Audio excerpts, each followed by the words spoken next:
Waldorgommii Arraagessa lamaa.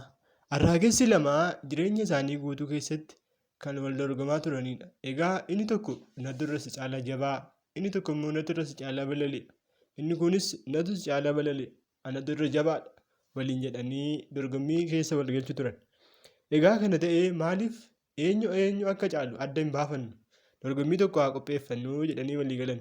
Sana boodas akkuma walii galtee isaaniitti isaan lacheeyyuu dorgommiidhaan walii galan. Sana booda jirbii fi ashaboo ulfaatiin isaanii wal qixa ta'e. Inni tokko jirbii, inni kan biraa immoo ashaboo baatanii dorgommuudhaaf walii galan. Egaa isa kana fannifatanii dorgommii isaanii eegalan akkuma walii galtee isaaniitti. Akkuma dorgommii eegalaniin roobni roobuu eegale. Yeroo kanaa inni ashaboo baate ashaboon maamma'aa yeroo deemtu inni kun baay'isee saffisaan gara samiitti ol fagaatee balali'uu eegale.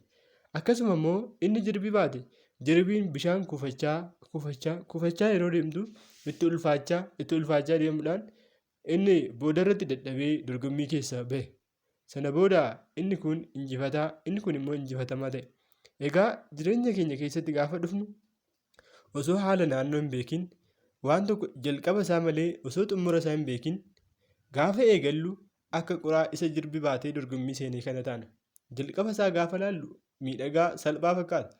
Gaafa garuu boodarratti maal fidee dhufa jennee yaadnu miidhaa isa biraa osoo duuka isaa hin ilaalin akka quraa kanaati. Egaa addunyaan kana keessatti quraan sun mo'atamee akkuma dorgommii keessa bahe nutis jireenya keenya keessatti, biizinasii keenya keessatti, hariiroo keenya keessatti yoo injifatamaa taane yeroo hundumaayyuu dorgommii keessa baana.